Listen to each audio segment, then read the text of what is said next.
Appreciate you streaming in on Birds 365. You got Mac and Mac, McMullen and McDonald. And as always on Wednesdays, our bud from down the shore, Mike Gill, who, by the way, as we see already on the stream, we already got one commenter saying, Mike Gill, #1 guest. Not the first time.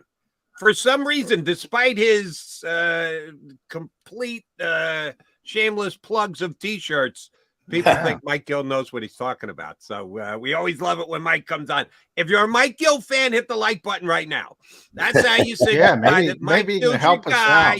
Hit the like button right here, right now on Birds 365, and we'll shamelessly suck in some pub for having Mike Gill on the show. All right, get it out of the way. What T-shirt you got on there, bud? I see an M. Ole Miss baseball. I was at Ole Miss years ago, and the T-shirt still fits. Ooh. Nice. You Ole Miss large at the time, baseball. Get it a little larger ahead of time. That's probably pretty smart. I had a kid that I coached. Commit to Ole Miss, and then he decommitted. So really? I was at the campus, and Oxford. When was I there? I had to be when I was in college almost, but shortly after. But I will say this on the flip side, John McMullen is and makes 25 days till a conversation. Yeah, but Ole Miss though, what kind of baseball? LSU just won the College World Series. So what kind of baseball program do they have down there? I assume SEC. I think got to be pretty good. Yeah, I think all of them. You know, it's weird. Like I had a kid commit to Vanderbilt, and then he decommitted from Vanderbilt, and I'm thinking Vanderbilt. Well, I didn't realize they were the #1 team in the country at the time. So I think they kind of spin around down there in cycles of who's good, who's not. But LSU, Florida, they're generally very good. The other SECs, I think, kind of, rotate around. So Ole Miss, generally pretty good. But all those SEC. I was just at Vanderbilt walking their campus, and the baseball stadium, I mean, it's more impressive than their football stadium. Their football stadium's a joke down there. The baseball stadium is something to see. Was the kid that you had that decommitted to Vanderbilt a pitcher? Yeah, he's actually pitching at St. John's now. He just had Tommy John surgery, so had some arm problems, and it's part of the reason. A lot of these pitchers, man, you get arm problems, nobody wants you anymore. But no, he's pitching at St. John's. Vanderbilt is well known for developing pitchers. They've had a bunch of pitchers taken in the top rounds of the draft. I think Tracy Rocker's kid went to Vandy. He was a big-time prospect. Yeah, he had a weird draft story where he got drafted. He didn't go. He pitched in the Independents. I don't even know where he's pitching right now. Rocker, right? Yeah, Kumar Rocker. Yeah, Kumar Rocker. He did play. He was the 10th overall pick in the Mets baseball draft by the Mets. Yeah, that's correct. Big kid, 6'5". He's big time prospect. Where's he pitching now? Let me look. He's in the Rangers organization somehow. Yeah, Vanderbilt has over the last decade plus been very well known for developing pitchers. Good SEC team, and by the way, for those who don't know, Tracy Rocker's the Eagles' defensive line coach, interior defensive line coach. So that's why I bring that up. In his, high-level prospect. And, of course, Ole Miss gave the Eagles a big gift last season. A.J. Brown is from Ole Miss, obviously. That's where he matriculated. I'd give more credit to the Tennessee Titans because they're the ones who had the Philadelphia Eagles. Hey, he's a couple of years removed from his Ole Miss stardom. Yeah. And tried to get Jalen Hurts to go to Ole Miss. Didn't work out.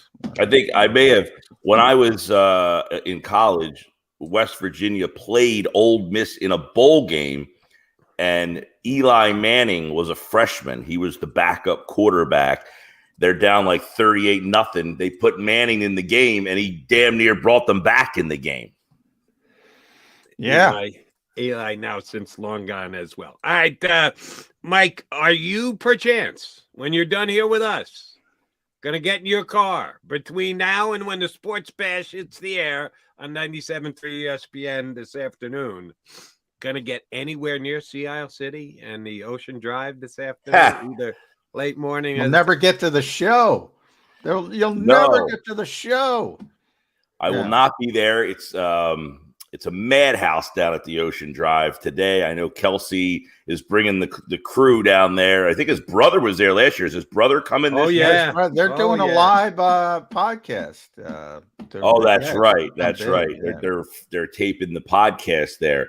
This thing has gotten – I remember the first year it was down here, and it was just like Kelsey with a tray. There's like maybe 50 people at the bar. Yeah. This thing – I don't go to Sea Isle, especially in the summertime. I mean, the line of demarcation down here, Jody, if you're in Atlantic County here, you don't cross over to Cape May County all that often, and they don't come up here. We're like two separate worlds. So I don't get to Sea Isle. Now, for those uneducated, where exactly is the county line that you're describing? So Cape May County begins when – number one, from Summers Point, you go into Ocean City. Ocean City is Cape May County. Or if you go from Summers Point over the bridge to Upper Township, like Marmora, Tuckahoe, over there. So that's where Cape May County begins. So Summers Point would be the line offshore, and then Longport would be the line in Atlantic County. What's OC considered? Ocean City is Cape May County. Okay. Yeah. So on the island. If you're north of Ocean City, you're out of Cape May County. Yeah, on the island, Ocean City would be the start of Cape May County, and off the island, Summers Point is where Atlantic County, and there's a bridge that separates them. So when you go over that bridge, you're going into another world down there. Yeah, and I'm mainly an Ocean City guy, so I'm a Cape May County guy. Yeah, but Ocean City is almost like kind of de facto, like Cape May County. It's kind of, they don't even recognize them really. Like the Cape May County people think Ocean City's like but I don't get down to Sea Isle. It's crazy down in Sea Isle, Avalon, Stone Harbor this time of year. You can't even move. I can't imagine what that Ocean Drive is going to look like today. I saw somebody share an article on the web this morning, and there must have been 500 shares to this thing with people tagging people. I'm thinking, if all these people go from just this tagged article, you ain't getting a drink. Yeah, they got to cut people off, I would imagine. They're not going to have enough room to. So I think it's going to be a first come. I haven't been to the Ocean Drive in years, but I think they do it outside, which I don't think is very big back there. No. It's not. Well, they did do it outside. I don't know how they're going to do it this time because, as he mentioned, there's not a ton of room. And that first year, it was like sort of more of a neighborhood thing more than anything else. Now it's exploded into what it is today. So, but it should be fun if you're down there, just get there early if you want to be involved. And they're doing all kinds of contests and all that kind of stuff. So, and it's a good cause. So, but Mike and I are in the same category when it comes to biting the crowds. We would rather not bite the crowds. So more off-season guys.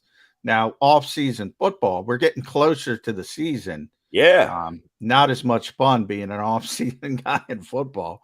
But I was talking about expectations because we're doing our top 25 list, our countdown, Ed Kratz and I at Sports Illustrated. And we got to 18 and Jalen Carter. And I got to tell you, Mike, I was talking up Jalen Carter like you would not believe on the show yesterday. I think the kid is going to be phenomenal. Most talented player in the draft. And to say the least, typically you don't get the most talented player in the draft if you just went to the Super Bowl. So there's some reasons, but nonetheless, that's the kind of talent you're talking about. And I'm thinking, well, you constantly get in trouble with this fan base when you say something even remotely negative or constructive criticism, no matter. I just talked this kid up a blue streak, and I still got crap, Mike, because it was like, oh, we know he's a beast. Yeah, but if you think everybody's a beast, you don't know what kind of a beast this is. And this is not the typical first round pick coming to Philadelphia. But my point, my overriding point is, Mike, the expectations for this team are just so out of whack. Is that a concern at all? Because I'm starting to get concerned with it. Well, just look what's happening with the Phillies right now. They went to the World Series last year, and I think everybody thought that, okay, it's a rite of passage that you're just going to have this fun regular season, 100 wins, you get back to the playoffs, and now you win the World Series. Well, not the case. Injuries come into play, and I said at the beginning of the Philly season that this was going to be a grind. It was not going to be fun, and you got to grind yourself back to the playoffs. Are the Eagles going to be in the same boat? Last year, they had no injury issues, essentially. I mean, you lost Hurts for 2 games, Maddox maybe at the end of the season for a couple games here and there, but they really didn't have the injury bug. So that's something that has to be in the back of your mind. And the schedule's more difficult. You've got 6 new faces on defense. You've got 2 new coordinators. So there's a lot of things that could go wrong this year that they have to overcome. And if you overcome them, that will show you that this is truly a special team and a special organization in terms of where they are right now that could probably, have legs and be like the Chiefs are, where they're constantly in play. But they really got to prove this year that they have the depth and the talent to overcome all, you keep thinking about they had no injuries last year, all the new faces. And the one guy you're putting this all on is Hurts. Well, they have Hurts. He's the best quarterback in the division, and that's why this team should still be good. But all those other things you talk about, I don't know, Jalen Carter looks great. He was supposed to be the number 1 pick. He got himself into some trouble. We're just assuming he's going to be Aaron Donald all of a sudden. These things you don't know until you get out there. So I think there's a ton of questions that still kind of linger that we won't find out probably until like October. That first month of the season is usually like an extended. Yeah. Well, I'm glad you brought up that name because that's what I'm kind of talking about. Look, I think the kid's great. I think the kid's the best player in the draft. I don't remember the last time the Eagles got the best talent in the draft. He's not going to be Aaron Donald. And if he is, he's certainly not going to be Aaron Donald day one. And I think there's a lot of people that expect him to be Aaron Donald, who's one of the greatest defensive players in the history of the NFL. That is the kind of expectation I'm talking about. That's unrealistic. That's unrealistic for anybody. Could he be that someday? I mean, the odds are against it. Again, you're talking about one of the best players in history. To expect that is crazy.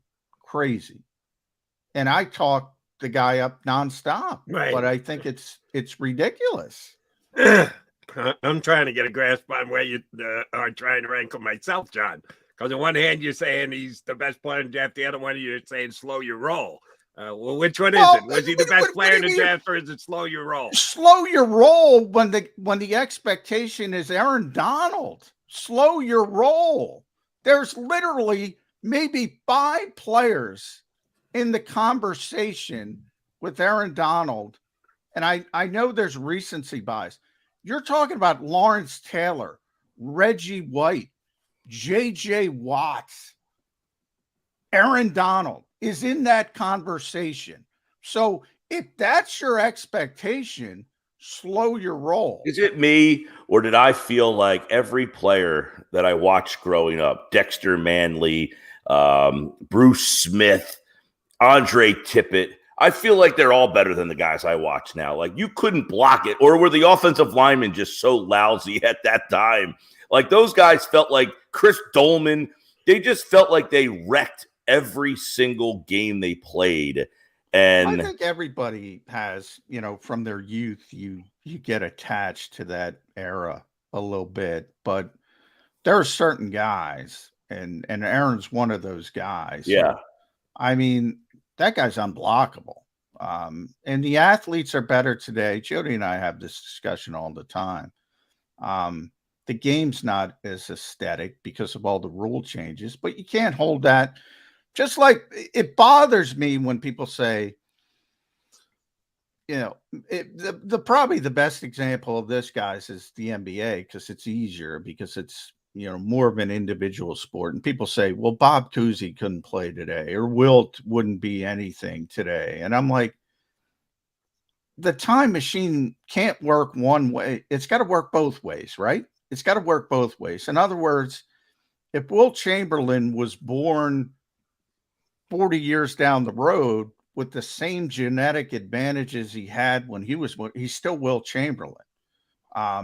Whereas if Michael Jordan or anybody else had to go back to Wilt's era, and you don't have all the advantages, the diet, the traveling, you got to play 48 minutes every night. There's no load management crap. They're going to have those issues to deal with. So it kind of works both ways. And if you're great in your era, you're great. That to me is how I look upon it. But I don't know. A lot of people can't wrap their head around that part of it. And to Michael's credit, he never did load management. He played 82 a year. He did more load management than Wilt. You know how I know that? Because everybody did more load management. Because Wilt played every minute, every sticking minute. He played more minutes in one season than there were possible in a regular season because of overtime. He played more minutes than possible when you look at 48 minutes per game. Nobody did that. Right. Nobody. He stands alone there, but Jordan did play every single game, every single year, basically his entire career in the NBA. Load management came after Jordan was over and done with being the best player in the NBA. Mike Gill, I don't know if you've caught it yet, but Jimmy Kempski has started his dumpster fire series in phillyvoice.com, which is one of my favorite reads all year. And I will admit to it right here, right now. The first time he wrote one of those, I didn't pick up on what he was doing. And I don't know if it was about the Giants, they might have been the Redskins at the time, or the Cowboys. I'm going, man, that's harsh. Really? Does he really think they're this bad? Oh, my God. He's just ripping them up and down. And I'm going, there's no balance to this. And that's the whole reason for writing the article. He's not attempting to give you fair and balanced. He's burying the other team. And went right over my head the first time I read one. Then I figured it out. But just let me get your opinion on it. That's one of the reasons why I think we have these high expectations for the Eagles. I don't think it was that hard for Jimmy to write the dumpster fire article on these guys, including the Dallas Cowboys, who some people think are second only to the Eagles talent roster-wise going into the season. Do you have legitimate fear that the Dallas Cowboys are going to beat the Philadelphia Eagles for the division this year? Legitimate fear? Fear. Yeah. If you ask me, do I think Dallas can win the division? Yeah, they're very good. I do. I think they've improved. They've gotten, last year you had a team that had basically a sieve playing one corner. They went out and got Gilmore. Is he the same Stephen Gilmore from the Patriots days? Probably not, but he's better than whoever played over there last year. I think they're better there. I think getting Elliott out of the offense gives the offense more dynamic ability. I think he was holding them back a little bit, that they almost felt they had to use him, and he served his purpose, but I think they're going to be a more dynamic offense. A lot of this lies on Prescott. Is he going to turn the ball over? If he doesn't turn the ball over, they're damn good. And now, listen, I think both teams are pretty close. Philadelphia, we think, has the better quarterback, right? At this time last year, I remember vividly, I had a guy that just would text in nonstop. He hated Hurts, and I said the difference to me was I think Philadelphia and Dallas were very close. They had Parsons and they had Prescott, and I thought that made them the better team last year. Well, this year now you have Hurts. Does that make you the better team? Because I think everywhere else They're very similar. I think the Dallas Cowboys, yes, to answer your question, Jody, legitimately can win the division. They almost won the division last year. They missed Prescott for how many games? 4 or 5 games. They beat you once. They almost, if you lose by 2 games, have you almost won the division? Football, probably. In a 17-game season, you lose by 2 games. Did you almost win anything? They won 12 games last year, 10? Right. 12. Pretty and good the Eagles won 14. Well, right. You win 12 games most years, you've won your division. So they are very capable of winning this division. Yes. Yeah, I mean, well, that's what we talk about. The Eagles, sort of they might be a better team, as I mentioned earlier in the show before you came on, Mike, and win less games because But can you say the same thing about the Cowboys? Can the Cowboys this year win 10 and be a better team than the one that won 12 last year? Because much like the Eagles, their schedule is significantly harder too. Because they go on the AFC East. Very fair to say that as well. All four, I think the Giants have improved. Waller gives them a feature on offense they simply did not have last year. Washington, a lot depends on the quarterback there. Obviously, we don't know we have an opinion of what we think Sam Howell might be. But if he can actually play a little bit, that's better than what they've had. And I happen to like Howell. I think Howell's going to actually be a pretty good player for them. Their defensive front's very good. They got McLaurin's a nice playmaker. So I don't know that Washington's quite ready, but I don't think that they're a dumpster fire anymore. Yeah, well, and especially when Daniel Snyder's officially gone, and that looks like it's going to happen before the start of the regular season. So they'll start going. What I don't like about Washington, and I always say this, if you have a lame duck at head coach or quarterback, you're not going to be good. You're not going to be good. You're not, because everybody recognizes it. I say the same thing in Minnesota with Kirk Cousins. He's a lame duck. They're not going to be good, because as soon as adversity strikes, people understand you've already indicated, you've already highlighted you don't believe in your current setup. If you have a lame duck at coach or quarterback, and it resonates throughout the locker room and it starts to show up.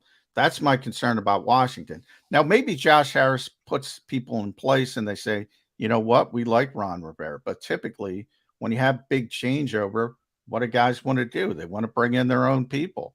And that's certainly going to be at that position. But overall, Mike, I think it's a very good division. Yeah, I mean, Eagles fans don't like Cowboys. And they're a good team. They're a good team. Giants, they're not replacing 6 guys on defense, I can tell you that much. Yeah, and as you mentioned, their 2 biggest weaknesses, that second cornerback spot. They bring in Gilmore, who's not the player he once was, but is still a good player. And that second receiver, and they bring in Brandon Cooks, not a superstar, but he's a good player, even though he keeps getting traded for some bizarre reason. He's a productive, good player. They're a good football team. The Giants, I don't think, are ready personally from a talent perspective, but they're still getting better. They're starting to make good decisions. They're heading in the right direction. This is a difficult division. It is no longer the Eagles and everybody else, or even the Eagles and Cowboys and everybody else. And remember, the one team that beat the Eagles with Jalen Hurts last year before the Super Bowl was Washington. So they have some talent. And you mentioned the defensive line. This is a good division. It's not going to be all peaches and cream. Yeah. I'll tell you one thing that I have some significant fear from a Cowboy standpoint this year. Fear is for the Cowboys, not for the Eagles. I'm not 100% sold yet on the Eagle play calling going into the year. Both John and I think you're with us on this, Mike, gave Shane Steichen tons of props for his ability to call plays last year, better than anyone thought, including me. He was just phenomenal at it. And now you've got Brian Johnson stepping in. No, he's got this great relationship with Jalen Hurts, but calling plays for Florida on a collegiate level isn't calling plays on a Sunday afternoon in the NFL. He may be great at it. I hope he's Shane Steichen part 2, but we don't know that yet. And I fear there's a drop-off. not as big a drop off as going from Kellen Moore to Mike McCarthy in Dallas. I was going to say, there's now, a bigger drop off in Dallas with their change of play caller than there will be here in Philadelphia.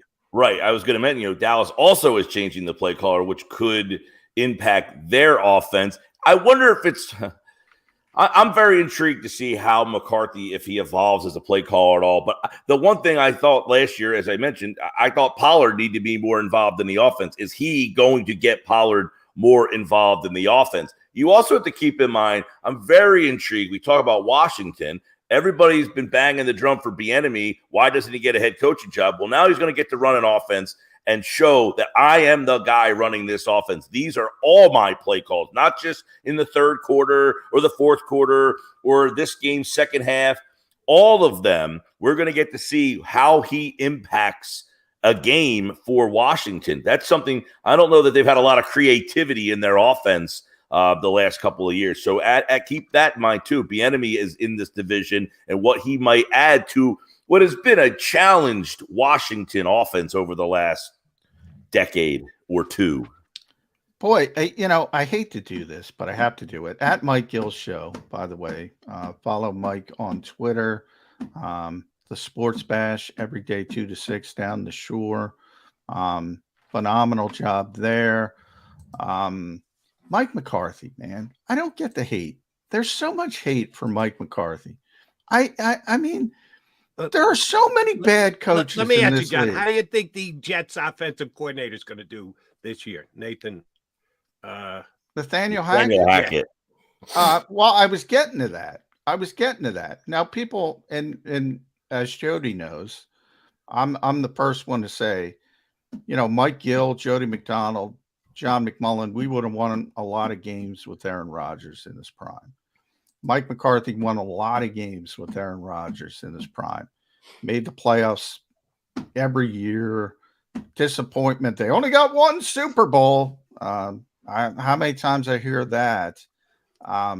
Because you should have had more with Aaron Rodgers. It's not easy to win Super Bowls. So he won. His winning percentage in Green Bay is .618, which is, again, if you want to default to Rodgers, all right. His winning percentage in Dallas is .600. I mean, there are so many.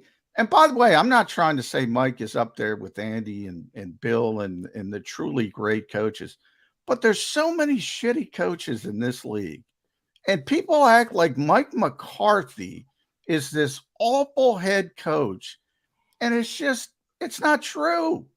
It is not true on any level. He's the Doc Rivers of football coaching. Maybe he is. Like Doc Rivers won a championship. Well, he had Garnett, Pearson, and Ray Allen. So, of course, you're going to win the championship.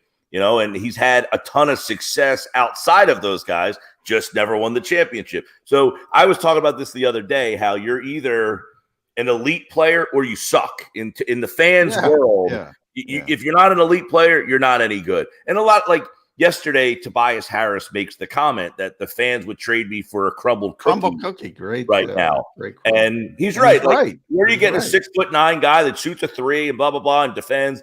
The problem is Tobias Harris makes way too much money. That's the problem, that you sign that deal. But that's what happens in these sports is that the salaries have gotten so out of whack that if you're one of these players who isn't considered elite and you sign one of those deals, you just are considered terrible. And McCarthy has put himself in this category of, well, I only won because of this guy, and I haven't been able to win without that guy. But you're right. He does win a lot of games for whatever reason he's perceived to hold teams back, that they could have been better had it not been for him, right? Yeah, it's my bizarre. question on, and what I brought up to Mike and you, John, was play calling. What makes us think Mike McCarthy is going to be a better play caller than Kellen Moore? Well, I would say, and I don't watch the Cowboys like I watch the Eagles. Obviously, I didn't get I didn't get the fact that Kellen Moore was Shane Steichen like, and maybe that's too much credit to Shane. Maybe it isn't. He had really good games, and then he'd go like haywire. So I would say the starting point would not be as grand. as the Eagles is. I think Brian has a more. We saw Nick Sirianni versus Shane Steichen. Like, Shane's a better play caller than Nick Sirianni. He proved it. Sorry, Nick. He proved it. That's what Brian Johnson's walking into. Can Mike McCarthy be as good as Kellen Moore? I don't think that's as daunting as a task. Could he be worse? Yeah, he could be worse. There's this weird, because of Rodgers probably, but he's won, 12 games, back-to-back seasons in Dallas. And remember, they're not that good, according to most Eagles fans, yet he's somehow winning 12 games. I don't know how many. I got to count them up. 1, 2, 3, 4, 5, 6, 7, 8, 9, 10, 11 playoff appearances, 11 playoff wins. That's, people used to criticize Andy before he won the Super Bowls in Kansas City. That same thing. Well, he got to the playoffs, but he didn't win. He got to the playoffs and he didn't win. Winning, and to Nick Sirianni's credit, he says this all the time: show me good coaches, I'll show you good players. You got to have the best players. No doubt about that. But there are far worse coaches than Mike McCarthy in this league. 20 worse coaches easily than Mike McCarthy. That's where I don't get the absurdity that, oh, Mike McCarthy, that's why they can't win. He's already got one. All right. Everybody just write this down and remember this for the end of the year. The Dallas Cowboys, under Kellen Moore as their offensive coordinator, the last 2 years in the National Football League. 2021, number 1 point scored in the National Football League. Last year in 2022, with Kellen Moore as the offensive coordinator, Dallas Cowboys, number 3 in the National Football League. So the average is second. We'll see if the Dallas Cowboys come in with the second most points scored under Mike McCarthy as their play caller. Well, I think one of the things with McCarthy that makes a lot of times when you're a conservative kind of play caller, you're not perceived to be this innovative, smart guy, and he does a lot of safe things. Sometimes just being the safe play caller, it's not flashy, but it wins a lot of games if you have that guy like an Aaron Rodgers that can, make a lot of plays. If in Dallas he remains a conservative play caller, that should cut down Prescott's turnovers, but they might not score as much. So their scoring offense might not be as good, but they might be a more effective offense. Yeah, which is where Mike got in trouble, because you have this whole influx of social media, right? You have to do, everything has to be done a certain way. Like, you have to go for it on 4th and 1 now on the plus side of the field, unless Twitter proclaims you an idiot. Now, if your quarterback is turning over the football, and you can't really prove this, you can't really prove it. The punt is not the worst thing in the world from the 49. If your quarterback is leading the league in turnovers, turning over the football, you're not having success, but you're going to get labeled an idiot. So he said, well, sometimes what he was talking about is you got to manage games better. What Mike was talking about. You got to manage games better. You have to understand situations better. I don't have a problem with that. A lot of modern people in the NFL have a problem with that. And we have them on the show, and we talk about the analytics versus scouting all the time. And for the most part, I'd lean in the analytics category. But I do acknowledge that, hey, sometimes, like people say, the Eagles are so good at it. So the assumption that everybody else is going to be so good at 4th and 1 is incorrect. Right off the bat, they don't have Jalen Hurts. Everybody talks about the tush push. I don't even think it's that big of a deal for Philadelphia, because Jalen's going to get it anyway, because he can deadlift 600 pounds and he's so powerful. He's going to get a yard. Other quarterbacks, they're not going to necessarily get a yard, but people can play. Oh, the Eagles do it. Ain't that easy? And to understand situations, to understand your particular team. I talk about the recklessness of Josh Allen all the time. Phenomenal player. He's too reckless. Dak Prescott turned the football over too much. I don't think it's incorrect for Mike McCarthy to say, "Hey, we gotta fix that." And if you gotta fix that by being a little bit more conservative, you gotta fix it, or you're in trouble. Then I got a question for both of you two guys. If they're going to fix it, that means running the ball more. Pollard's certainly going to get more carries than they did last year. Who's going to get the carries that are left over that Zeke Elliott aren't going to didn't get? Well, you can, as the Eagles will tell you, you can find running backs anywhere. I'd have to look at their depth. They got Ronald Jones. I think they signed Ronald Jones from Tampa. I mean, either you guys looking for a bust out year from Ronald Jones?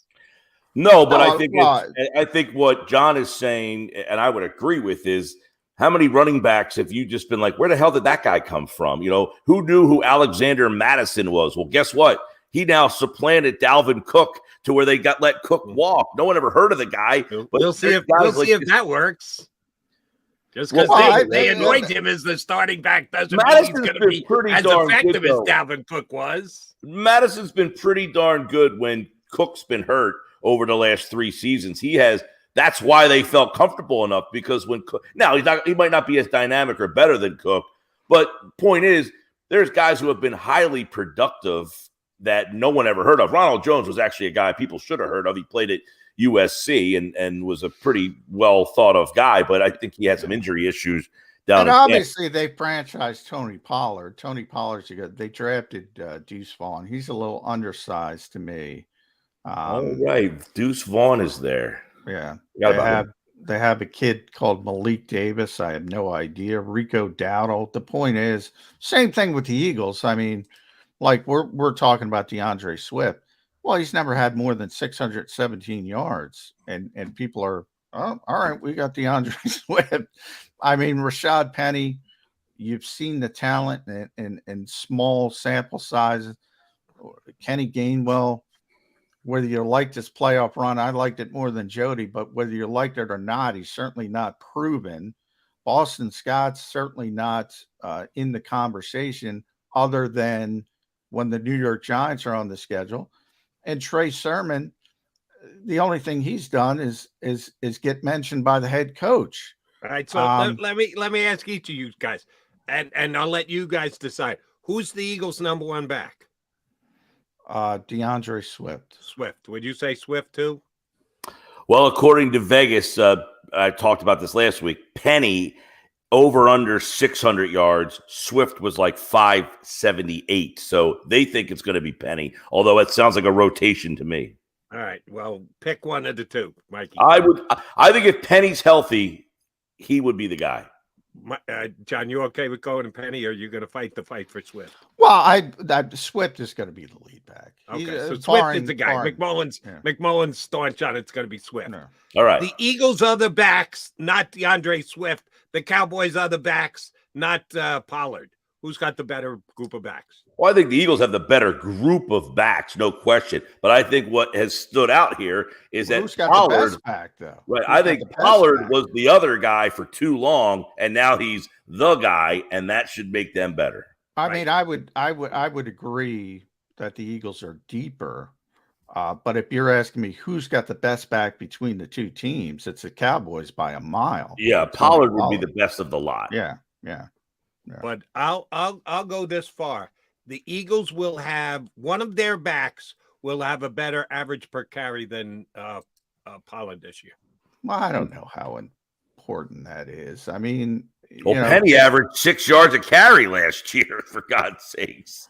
Yeah, and a lot of that is, one of the reasons I'm not concerned. By no means am I concerned with the Eagles' running game, and part of the reason I talked this back to the draft and Bijan Robinson, you don't need a great running back because Jalen Hurts is manipulating the spacing on the defense.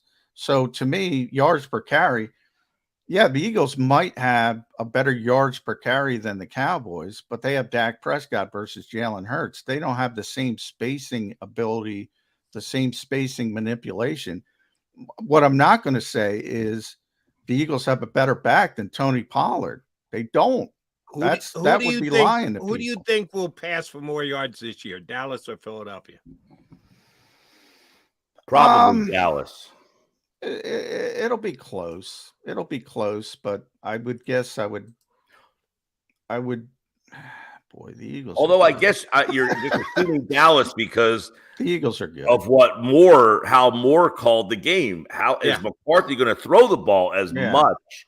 That factors in here. Yeah, I would say the Eagles. The Eagles are. I would say the Eagles. I would say the Eagles. Now, here's a key one: who's going to rush for more yards this year? The Cowboys or the Eagles? Probably the Eagles because of the quarterback. Okay, so then why are we worrying about the Cowboys? If the Eagles are going to throw, for more yards than the Cowboys, they're going to run more yards from the Cowboys. They're going to score more points than the Cowboys. Well, they're going to win more games than the Cowboys. Why are you worrying about the Cowboys, Mike Gill? I would ask you this, Jody. Justin Herbert throws for a lot of yards, and Austin Eckler does a lot of things. But you know what they don't do? Win a lot. Yeah, they have a dynamic offense. Wins. You got to play defense too. Wins. Dallas plays good defense. You got to play defense too. Dallas plays good defense. With Philadelphia, that's a good point. That may be the difference between the Eagles and the Cowboys. Who plays better defense? And I got questions about the Cowboy defense. Dallas plays good defense. I don't know what Philadelphia's defense is going to look like right now. That is fair because of linebackers and safeties. All right, Gill, we kept you over a half an hour. Thank you very much. Yeah. No, you're gonna, even though you lied to us, and you're gonna be running down the sea aisle to go see Jason. No, he's not. He's not going anywhere. Mike Gill is staying right there in his old we kept you so long, but the conversation is so good, Mike Gill. We had to keep you. All right. Apologize. Feels like we're getting close to camp, boys. We're getting close. We are doing just that. Mikey Gill, we'll talk to you next week. Thanks, brother. Mike Gill here with us on Bridge 365. All right, quick timeout, come back. Still got an hour to go. Got Mike Sealski joining us in about 10, 12 minutes. So stay right here on Birds 365.